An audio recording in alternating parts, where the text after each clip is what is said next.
Rick, my man, how are you doing? Hope you're doing great. Great job, by the way. Really good mix. There might be a few things that I'm gonna tell you that might be like, you know what, that's a good idea. I'm gonna go ahead and change that, but it's gonna be little things.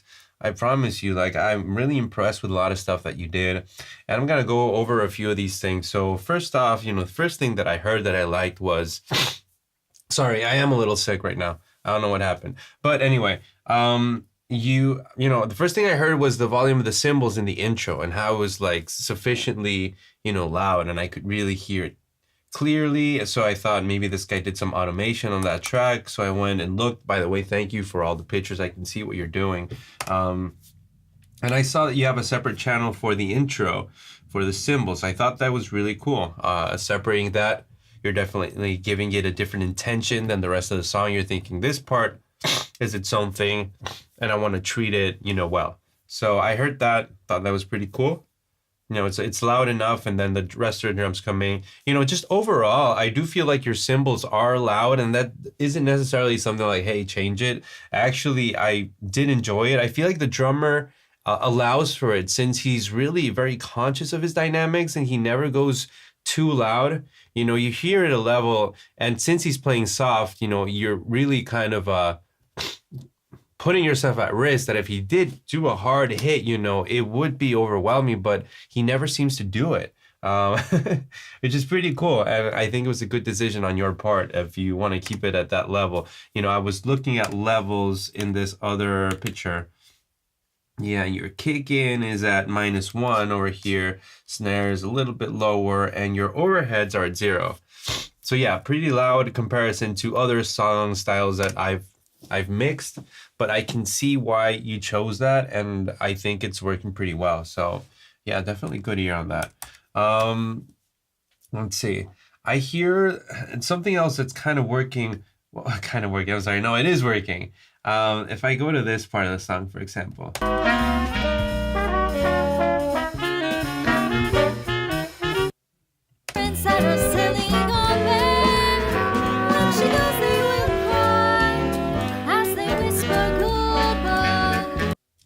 What I heard was, the track does have its natural, really high frequency content, pretty clear.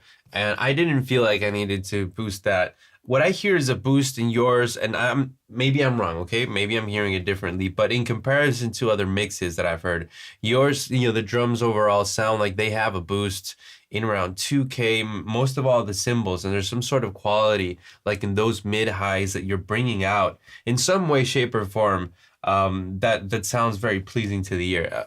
Apart from those high-end frequencies that are already present, from what I could hear in the original tracks. So yeah, that sounds pretty cool. The bass sounds cool. Sounds punchy, dude. Here, let me play a little bit of that. I'm glad I could hear these separate as well.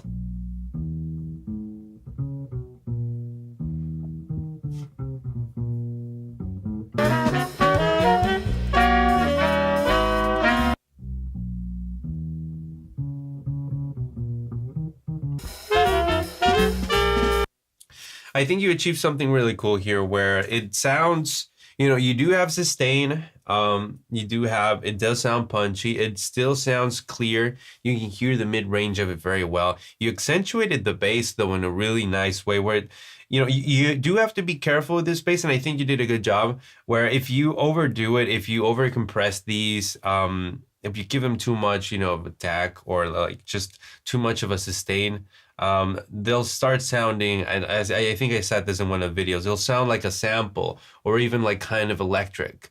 And it'll lose, in this arrangement, the way he's playing, he even goes slightly off tune and sometimes, and he's always walking up and down the bass. It's just very hard to make it sound, something different than what it is.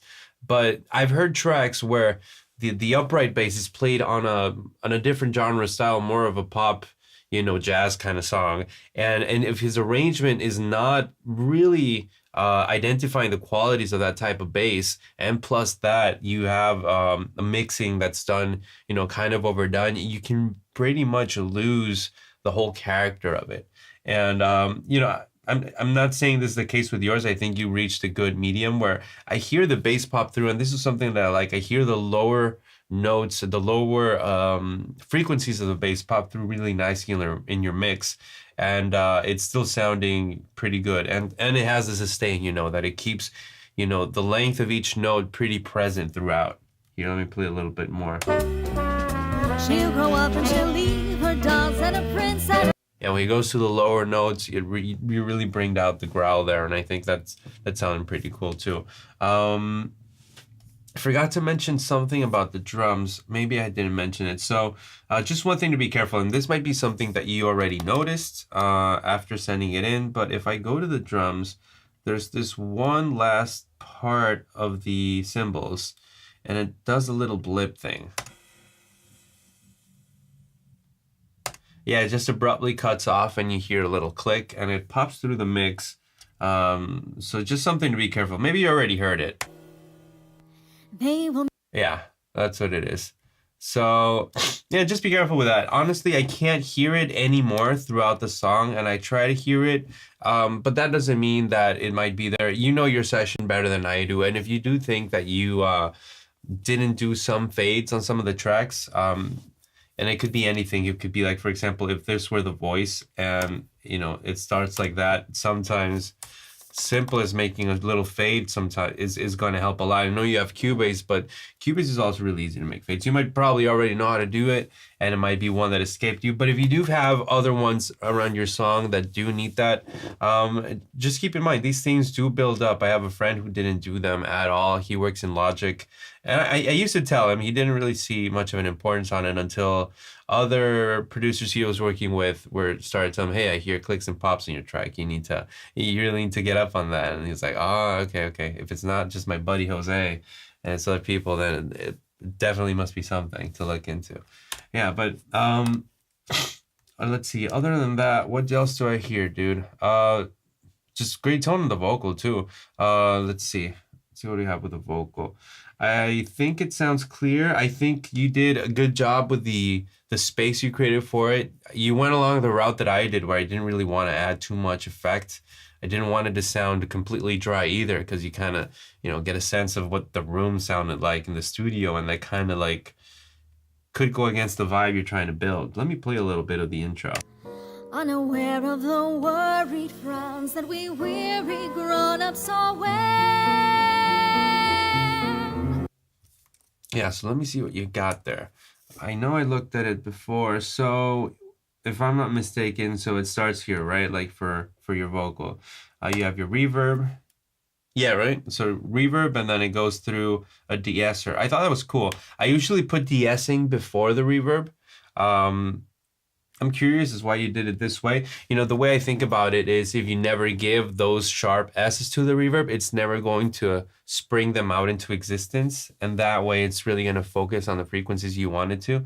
In the other case, the reverb did reproduce those S's, and then you're just kind of taming that whole frequency range with a de-esser. It's kind of like a multi-band compressor for the high end. So no, but it sounds cool. I mean, I don't hear it that much, so it's not that present for these things to be a big deal. Curious why you're using a compressor. You're using a compressor on the reverb, right? If I'm looking at that right. Yeah, because that's on the send too. Yeah, curious about that. Sometimes I use them so that it gives a little bit more of a... It has the sound has a little bit more of a decay before it dies off. Whereas, usually reverbs are going to start somewhere and just dip down, just straight down. And with a compressor, you kind of keep it coming at a high level, and then it dips down eventually. That's kind of the effect that I go for. I don't know if that's something similar that you're doing with that. And I see you have your delay. Cool settings. I really don't hear it, and maybe it's just low in the background. I did see you did some EQ on it. That looks cool. Looks like I do my filtering, but I like that you went in and actually shaped the sound of it as well, and you're also using a de-esser on that. Again, I'm curious if you've tried differently to have the de-esser before the effect that generates it, or after, and if it does something significant. And then your send one. What is this? Is this for your drums? No, lead vocal send one. All right, this is for the vocal, right? Okay. Just wasn't sure. uh, but yeah, overall, I mean, I see the effects, but I know overall that they do sound low in volume. I think it's cool because they can be distracting, and there's no point in time in your mix where the vocal is like, oh wait, where is she? What's she doing in there now? She comes back into the song, and it sounds very natural too. And one day, all too soon, she'll grow up and she'll leave her dolls and a prince and her silver. Especially after the piano solo and then the brass instruments, and then she comes in. It just feels natural. So the space you created for her, I'm not opposed to it, but I do not hear a lot of it. And if it's something, if that was your intention, that's totally cool. But if you do want it to be a little bit more of sound a little more produced, then I'd bump it up just a bit. One thing about the vocal though, as far as tuning, and I do hear that she goes in and out of tune a lot. I don't know how much you process her vocal, how much time you took into that. And really, it doesn't bother me because she sounds good and she sounds natural. But there is one phrase in particular, and let me see where it was exactly. Oh, I'm not gonna be able to find it. The first time she says the word bear.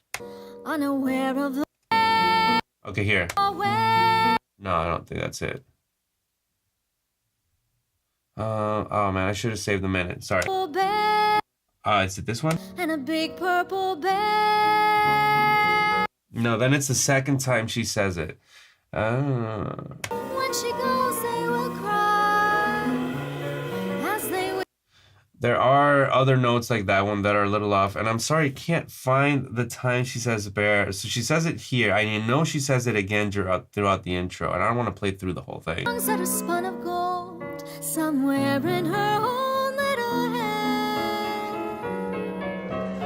One day she'll grow up and she'll leave her dolls and a prince and her silly old bear.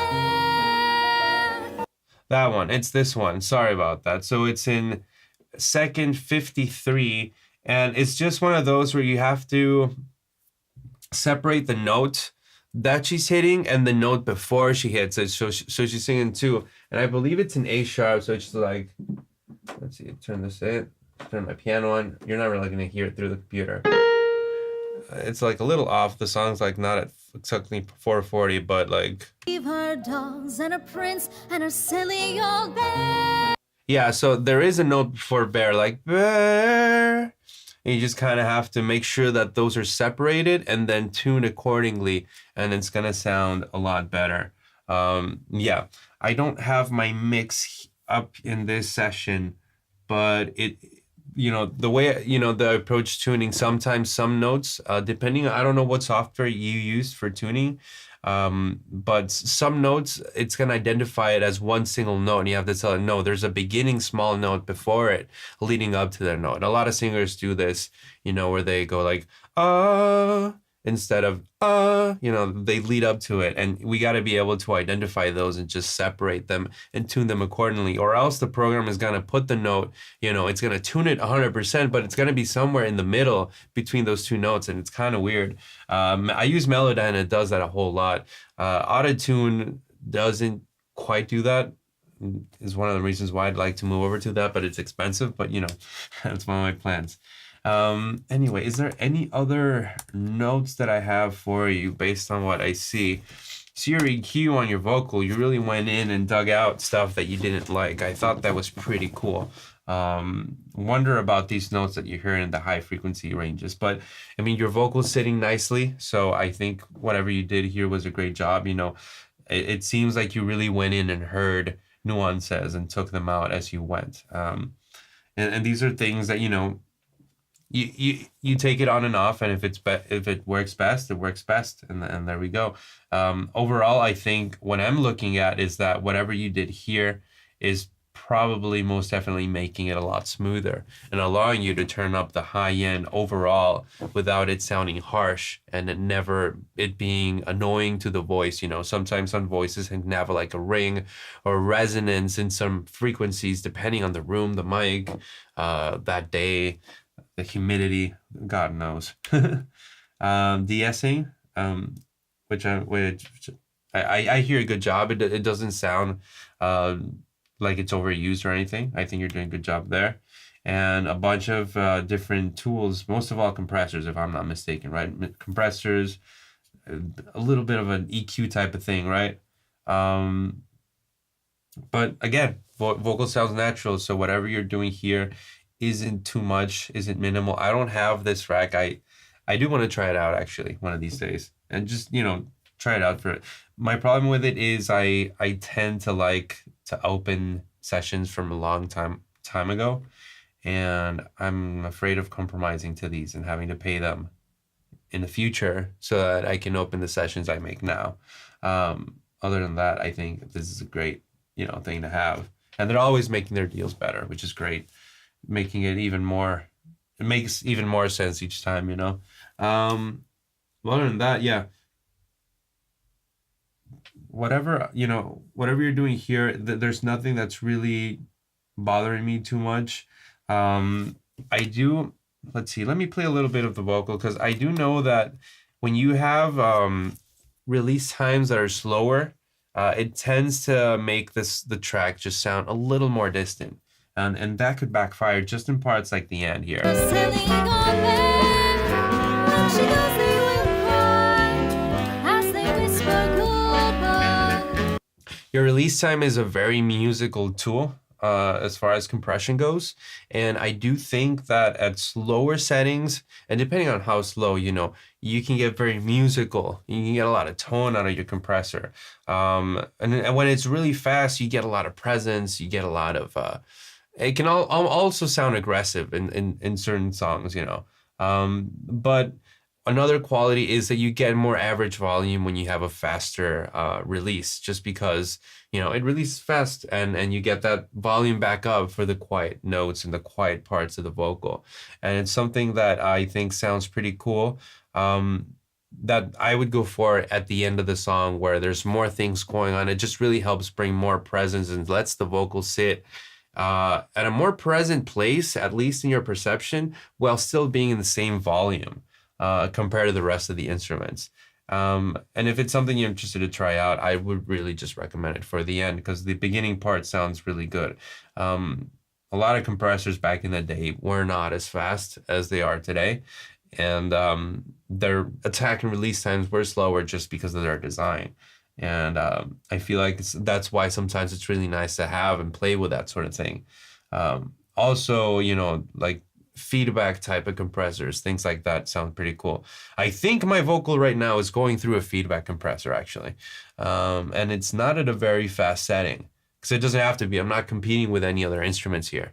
But when you do have more stuff going on in the track, sometimes it is nice to play with faster release times. Just something to throw in there. And any of these things, you can take and relieve them. I know we're already done with this month, but I like to say, I like to hear what you do. I like to give you as many tips as possible. You can take them as you wish. And more than anything, this track sounds really good. And I think that you might impress a lot of potential clients with it. And if any of my notes help you bring that, to even slightly better, that's something really cool. All right. So any questions at all? Anything about what I told you? Or about something else that you think I missed that you want me to look into in your mix? Just let me know, all right? And I'll see you on Tuesday. Take care.